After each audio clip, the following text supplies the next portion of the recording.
오늘 우리 함께 나누실 말씀은 마태복음 6장 9절에서 13절까지의 말씀, 신약성경 8쪽입니다. 우리 다 같이 함께 한 목소리로 합독하시겠습니다.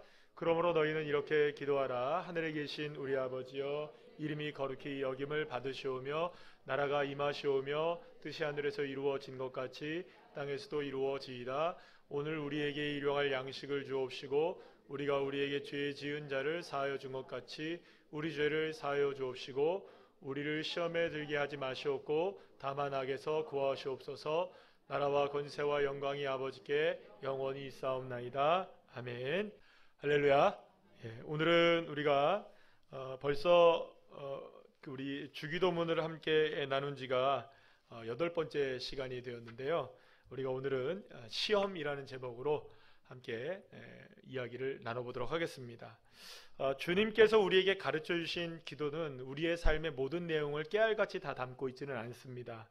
이 짧은 기도문 안에는 정말 선택적으로 굉장히 집중해야 할 것, 반드시 기도해야 할 것, 그러나 사실 그 반드시 기도해야 될 것들 여러 가지를 이렇게 그 목록은 작지만 그 안에는 우리의 삶의 모든 것들이 다 포함되어 있는 그런 모습들을 우리가 보게 됩니다.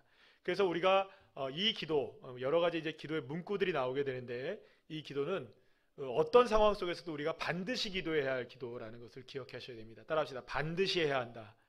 그러니까 우리가 날마다 물을 마시듯 호흡을 하듯 이 기도만큼은 빠짐없이 기도해야 된다. 그래서 지난 시간에 우리가 함께 살펴봤던 게 우리가 죄를 우리가 사함을 받은 것처럼 우리도 또한 죄를 사하는 사람이 되어야 한다. 용서하는 사람이 된다. 용서받고 용서해야 한다는 것을 우리가 배웠는데요. 오늘 우리가 함께 살펴볼 내용은 따라합시다. 시험에 관한 내용입니다. 사실은 여러분들 다시 말씀드리지만 오늘 우리가 함께 나눌 이 시험의 문제도 사실 어떻게 보면은 하루하루 빠짐없이 기도해야 될 문제라는 것을 우리가 알게 돼요. 사실 여러분들 생각해 보면 도대체 시험이 어떤 것이기에 우리가 날마다 빠짐없이 마치 지난 우리가 함께 살펴봤던 것처럼 일용할 양식을 주옵시고, 여러분 일용할 양식은 날마다 기도해야 되는 거 맞습니까? 안 맞습니까? 물론 여러분들 마트 갔다 오면 일주일은 채워지니까 일주일마다 한 번씩 기도해도 됩니까? 그렇게 기도하는 게 아니라 날마다 우리가 일용할 양식을 기도하라는 것은 오늘 우리가 필요한 양식들을 기도하라는 거니까 양식이야 뭐 우리가 날마다 기도하는 게 맞겠죠. 그런데 생각을 해보면 용서도 마찬가지고요. 나랑 별로 딱히 뭐 관계가 별로 없어 보이기도 하고요. 또 시험, 유혹 이런 시험도 사실은 우리가 왜 날마다 우리가 기도를 해야 하느냐? 일용할 양식을 구하는 것은 날마다 할 수 있어도 뭐 이거를 우리가 날마다 기도하겠는가라고 생각할지 모르지만 주님께서 우리에게 가르쳐주신 이 기도는 정말로 일용할 양식을 구하듯 빠짐없이 날마다 기도해야 하는 기도라는 것을 우리가 분명히 알고 있어야 된다는 것이죠. 자, 그러면 여러분 시험이 도대체 무엇이기에 우리가 주님 앞에 날마다 먹는 것을 구하듯 일용할 양식을 구하듯 기도할 만큼 굉장히 중요한 기도로 우리에게 주님께서 가르쳐주고 계시는가.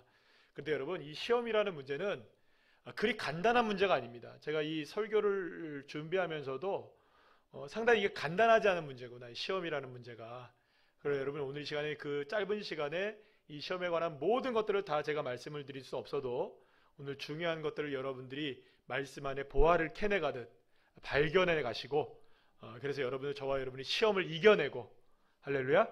그래서 하나님의 뜻을 저와 여러분의 삶에 이루어가는 믿음의 자녀들 되시기를 간절히 소망합니다.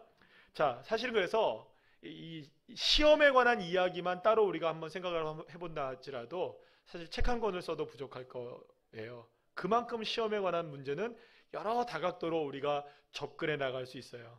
그렇다면 시험이란 무엇인가? 먼저 우리가 헬라어를 한번 살펴보도록 하겠는데요. 헬라어 시험이라는 단어는 페이라스모스라는 단어를 씁니다. 페이라스모스라는 단어를 쓰는데 한번 다 같이 읽어볼까요? 시작. 페이라스모스라는 단어를 씁니다.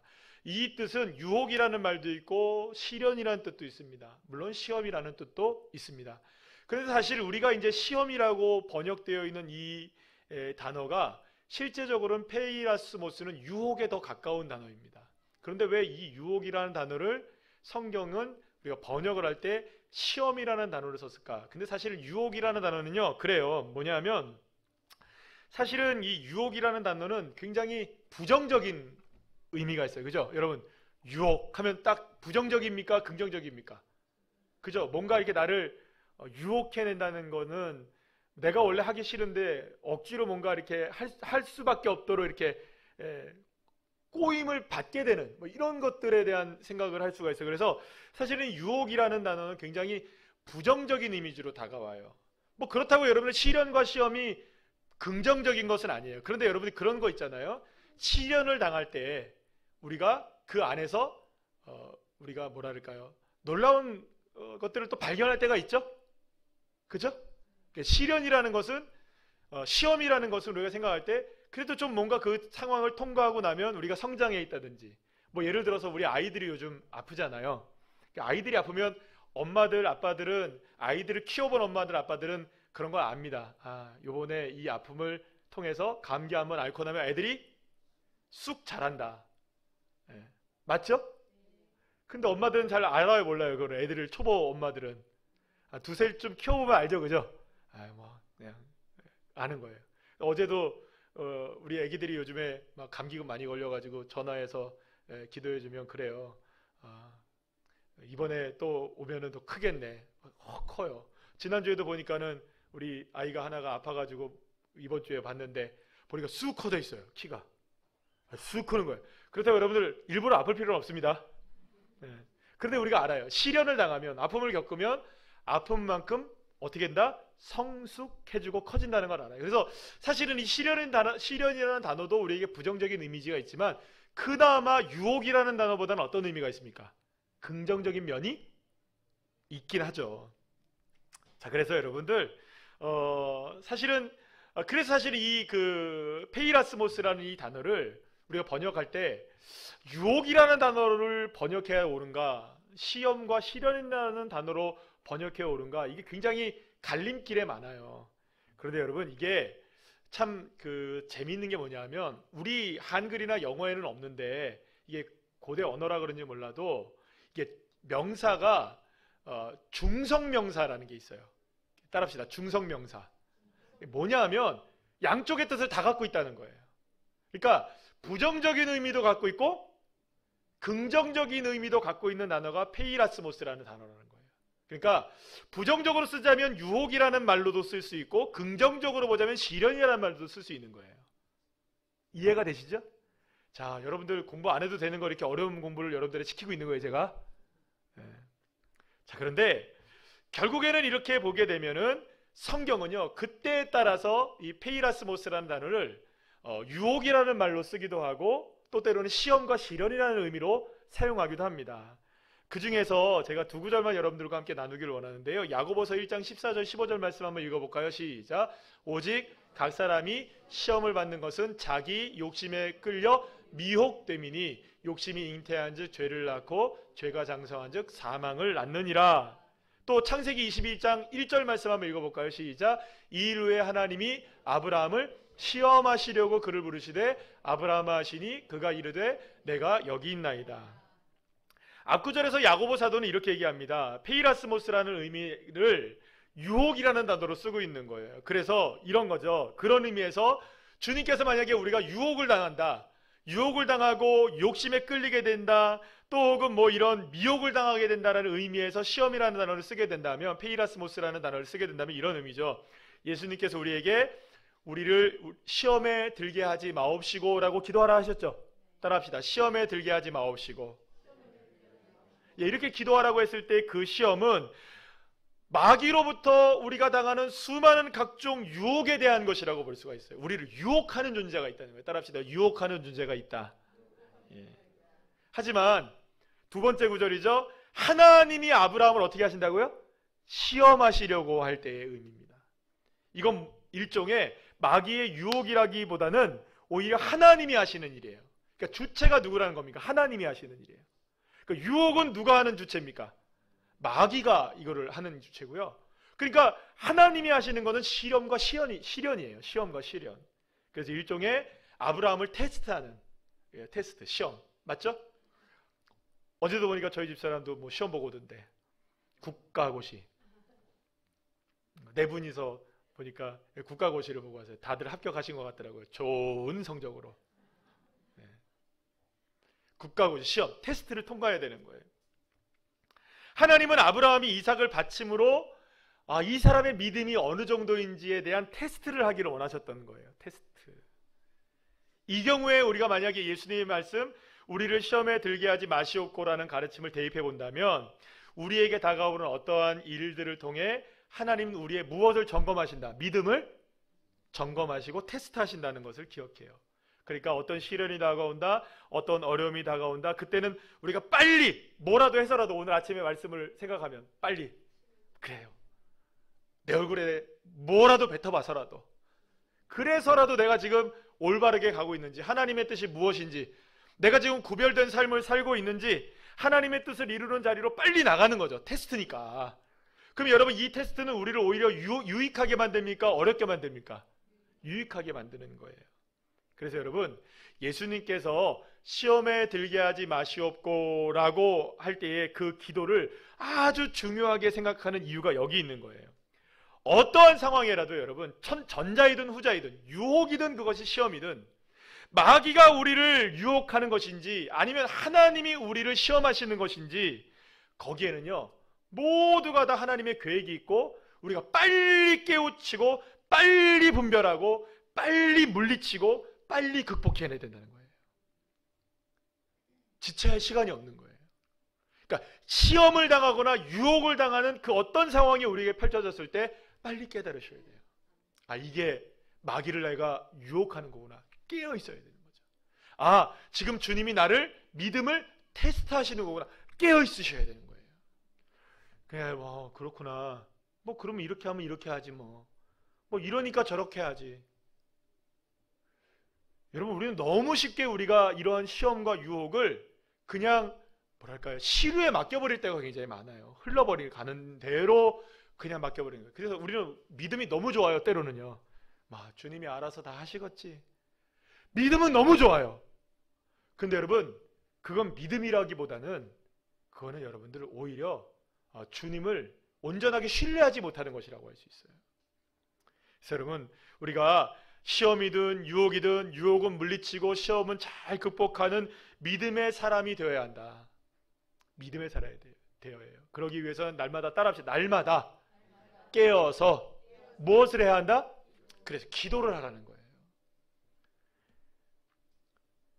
그런데 여러분 여기서 중요한 것은 인간의 판단과 생각이에요. 이것이 유혹인지 아니면 시험인지 이것을 생각하는 것이 누굴까요? 사실은 인간이겠죠?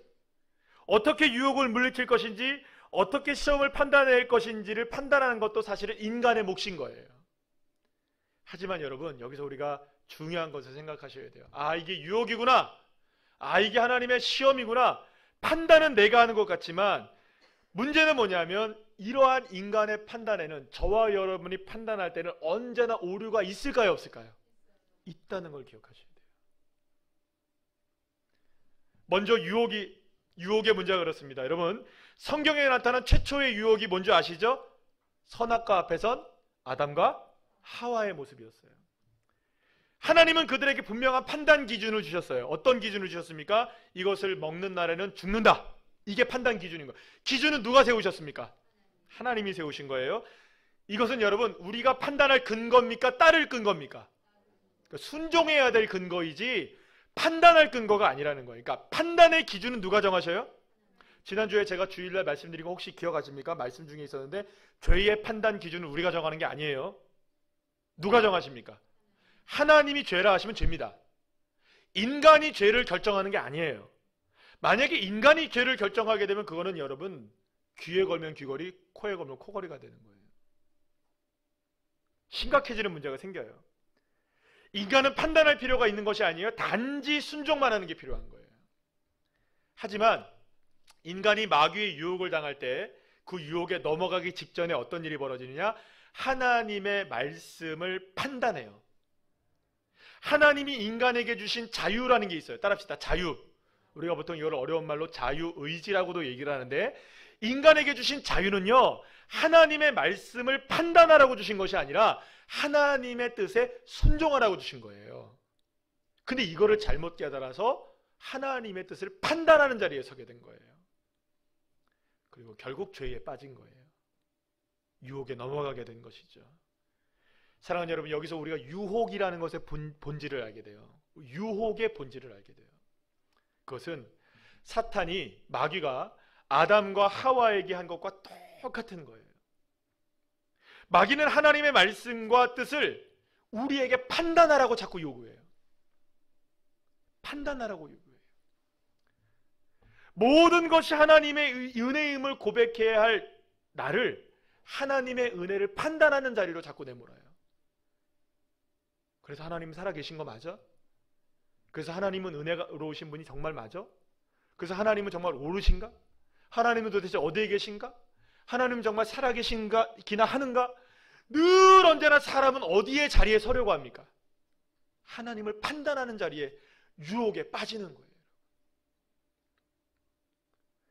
그래서 여러분, 하나님과 나 사이를 자꾸 왜곡시키는 거예요. 왜곡시키는 거예요. 어제 우리 전은주 전도사님이 강사로 말씀 나오시면서 함께라는 그 제목으로 간증을 하시는데 그 얘기를 하시는 거예요. 자신의 인생 가운데 가장 깊은 절망 가운데 하나님 앞에 고백할 그 기도가 있었다는 거예요. 물어보고 싶은 말. 하나님, 내가 가장 외로울 때 주님 어디 계셨어요 도대체? 내가 가장 힘들 때 주님은 어디 계셨나요? 정말 주님은 계시기는 한 것인가요? 정말 주님은 그곳에 함께 하시긴 하신 건가요? 우리는 늘 언제나 이렇게 우리의 삶 속에서 누구를 판단하려고 합니까? 하나님을 판단하려는 유혹에 빠지는 거예요. 유혹의 본질이 뭔지 아십니까? 그래서 결국엔 누구를 거부하는 자리로 나갑니까? 하나님을 거부하는 자리로 나가게 하는 게 유혹의 본질인 거예요. 그리고 이러한 아담과 하와의 죄가 우리에게도 전가됩니다. 로마서 5장 12절 말씀 우리 다 같이 한번 읽어볼까요? 시작. 그러므로 한 사람으로 말미암아 죄가 세상에 들어오고 죄로 말미암아 사망에 들어왔나니 이와 같이 모든 사람이 죄를 지었으므로 사망이 모든 사람에게 이르렀느니라. 아멘. 사랑하는 여러분, 예수님이 똑같이 마귀에게 시험을 당하십니다. 유혹을 당하시죠. 예수님이 광야에서 금식하신 이후에 마귀가 3번이나 예수님을 찾아와요. 사탄이. 그리고 예수님을 유혹해요. 그런데 예수님이 그때마다 무엇으로 물리치는 줄 아십니까? 그 방법이 무엇인 줄 아십니까? 그것으로 저와 여러분 유혹을 물리쳐내시기를 축복합니다. 예수님은 돌을 떡으로 바꾸라는 유혹을 받아요. 그때에 마귀의 유혹을 무엇으로 물리치느냐? 하나님의 말씀으로 물리쳐요. 자기의 생각을 개입시키지 않아요. 성전 꼭대기에서 뛰어내리라 그럼 내가 너를 받아주겠다고 얘기합니다. 마귀가 유혹합니다. 그때 예수님이 뭐라고 그러는지 아십니까? 오직 거룩하신 하나님 이름을 앞세우고 나아갑니다. 그리고 경배하라고 말합니다.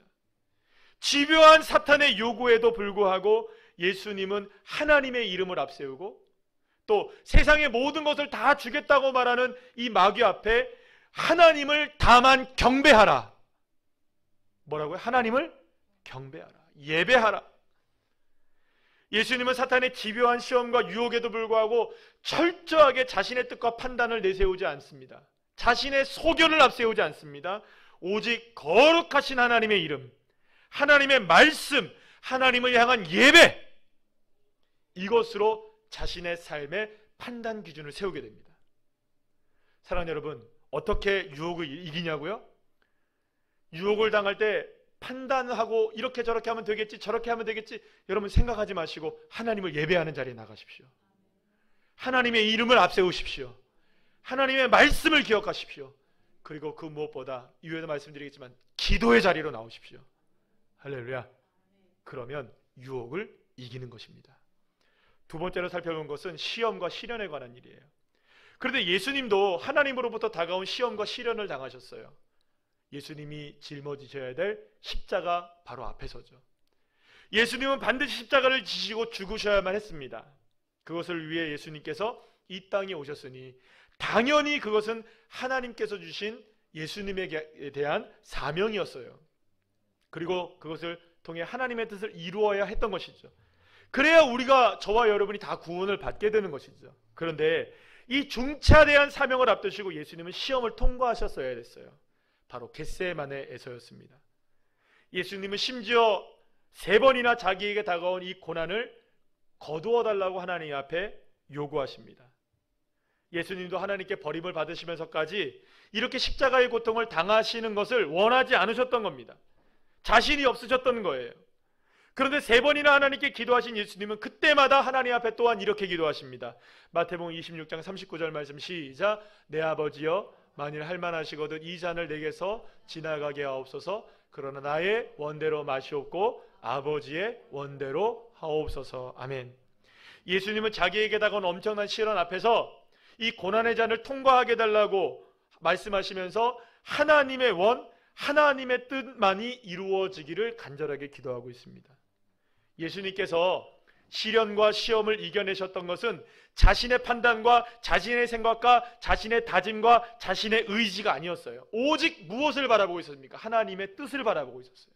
하나님만 바라보고 있었어요. 하나님만 예배하고 있었어요. 하나님만 의지하고 있었어요.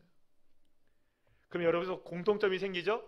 유혹이 무엇이든, 시험이 무엇이든, 유혹이 마귀로부터 오는 것이든 시험이 하나님으로부터 오는 것이든 그 모든 유혹과 시험의 시간, 우리를 힘겹게 만드는 시간입니다. 다 우리를 어렵게 만드는 시간입니다. 그런데 여러분, 이때 우리가 빠지기 쉬운 유혹이 뭐냐? 이때 빠지기 쉬운 시험이 뭐냐? 자기의 생각으로 흘러버린다는 거예요. 유혹도 자기의 생각으로 판단해버리고 시험도 자기의 생각으로 판단해버린다는 거예요. 그러나 어떻게 이기십니까? 예수님이 오직 거룩하신 여호와 하나님의 이름을 앞세우고, 할렐루야, 하나님의 뜻, 하나님의 말씀을 바라보고 하나님을 예배하는 자리로 나아갈 때 우리는 마귀로부터 오는 유혹도 이길 수가 있는 것이고, 하나님이 우리를 테스트하는 그 시험도 넉넉하게 이기게 될 줄로 믿습니다. 그러니 여러분, 우리의 삶에 다가오는 시련과 고통과 유혹이 무엇이든 간에 우리는 다 이겨낼 수 있는 거예요. 누구를 바라보면? 오직 주님 바라보면. 아멘. 오직 주 예수 그리스도 바라보면. 여러분, 다니엘 기도회를 통해서 수없이 많은 간증자들을 우리가 만납니다. 근데 이분들의 공통점이 뭔지 아세요? 당했던 고난들은 다 다른데 모든 상황들은 다 다르고 모든 어려움들은 다 종류마다 어떻게 그런 일이라고 생각할 수 있는 일이 많은데 풀어내는 건 딱 한 가지입니다. 오직 예수. 할렐루야. 그러니 여러분, 근데 여기서 중요한 게 있어요. 그냥 믿는다고 해결되는 게 아니에요. 아, 믿죠. 여러분 믿습니까? 안 믿습니까? 여러분 믿습니까? 안 믿습니까? 이건 믿습니까? 안 믿습니까? 물어볼 때 믿습니까? 이렇게 물어봐야 됩니다. 믿습니까? 믿습니다. 할렐루야. 믿습니다. 아, 좋아요. 근데 여러분, 믿음은 그냥 믿음으로 드러나지 않아요. 다 믿는다고 얘기를 해요. 근데 예수님은 이거를 믿어라라고만 이야기하지 않으세요. 우리에게 무엇으로 가르쳐 주신 겁니까? 이것을 기도로 가르쳐 주신 거예요. 다시 말하면 따라합시다. 기도해야 한다. 우리가 시험과 유혹을 이길 수 있는 방법은 이런 믿음을 가지고 뭘 해야 한다? 기도의 자리로 나가야 된다. 기도의 자리로. 따라합시다. 기도의 자리로 나가야 한다. 시험을 이기고 유혹을 이기기 위해선 이 믿음이 필요하지만 이 믿음을 갖는다고 해결되는 것이 아니라 이 믿음으로 뭘 하라는 겁니까? 기도해내라는 거예요. 기도해내. 여러분, 기도는요, 믿음 있는 자만 하는 거예요. 진짜 기도는 믿음에 있는 사람만 하는 거예요. 그러니까 믿음 있는 사람이 기도하는 거예요. 믿음 있는 사람이. 예수님은 겟세마네 동산에서 기도해야 했던 제자들이 기도하지 않고 잠만 자고 있을 때 이렇게 말씀하십니다. 마태복음 26장 40절 41절 시작. 제자들에게 오사 그 자는 것을 보시고 베드로에게 말씀하시되 너희가 나와 함께 한 시간도 이렇게 깨어 있을 수 없더냐? 시험에 들지 않게 깨어 기도하라. 마음에는 원이로되 육신이 약하도다 하시고. 아멘. 제가 지금 그 어떤 책 하나를 읽고 있는데 그 책에서 보니까 그 교회의 중보기도팀을 하나 만든 내용을 이렇게 쭉 소개해주는 책을 지금 읽고 있어요. 근데 그 책을 이렇게 보니까 그 목사님은 이렇게 얘기하더라고요. 이게 피터 와그너 목사님의 피터 와그너 박사님이 소개해준 내용을 가지고 이렇게 소개한 건데, 그걸 이제 기준을 삼아서 교회에서 이렇게 적용을 해보셨다는 거예요. 뭐냐 하면 교회마다 기도의 용사들이 있다는 거예요. 그 교회에 약 한 3% 정도는 기도의 용사들이 세워진대요. 보통 우리 교회는 그보다는 더 많은 것 같아요. 아멘. 근데 이 기도의 용사들을 보면 특징적으로 나타나는 게 있대요. 뭐냐 하면 간증이 많다. 그러니까 자기가 하나님을 만난 경험들이 많다라는 걸 얘기해요. 또 한 가지는 뭐냐면 여러 가지가 있는데 제가 하나만 더 말씀드리면 1시간 이상은 기도하실 수 있는 분들이다.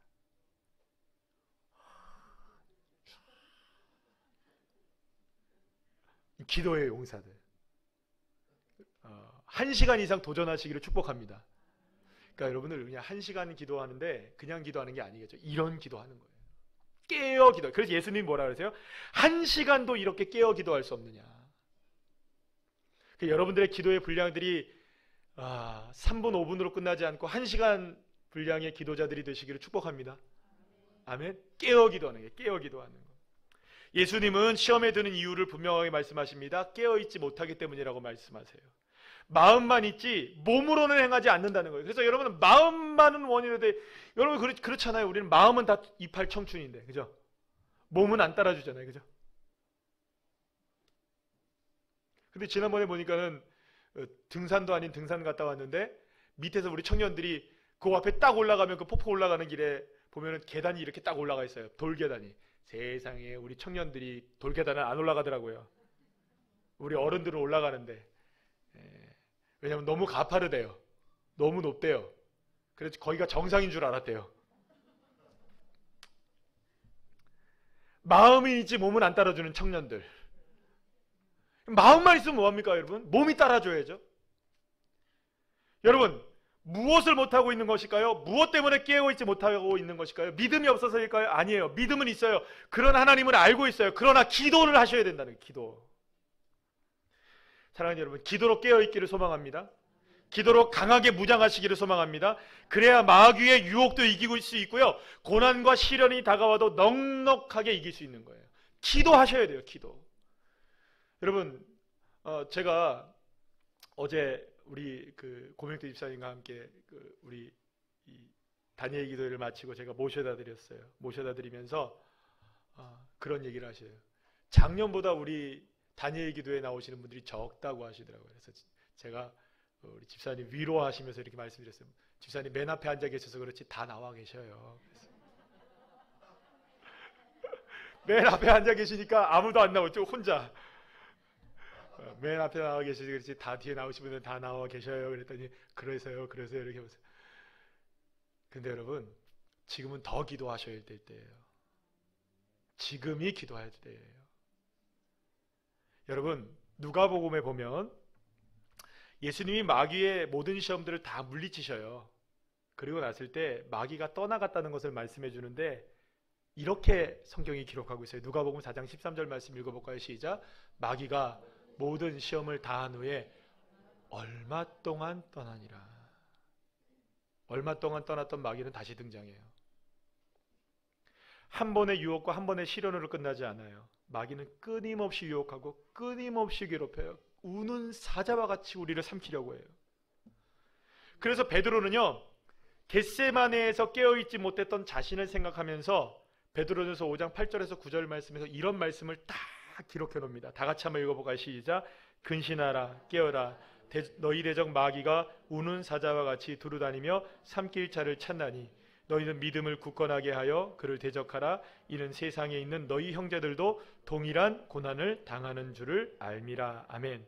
사랑하는 여러분, 마귀의 시험에 빠지지 않기 위해 우리는 날마다 나의 연약함과 부족함을 인정하고 주님께 시험에 들지 않기를 날마다 도와달라고 날마다 깨어 기도해야 하는 것입니다. 그리고 그렇게 기도하면 하나님께서 우리에게 은혜를 주시는 거예요.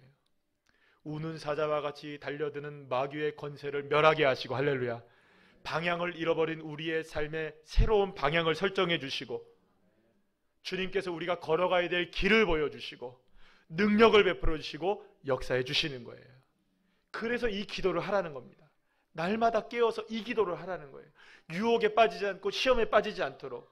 그 어느 때보다 중요한 게 바로 이 기도 문구가 아니겠습니까? 이것이 기도의 능력이죠.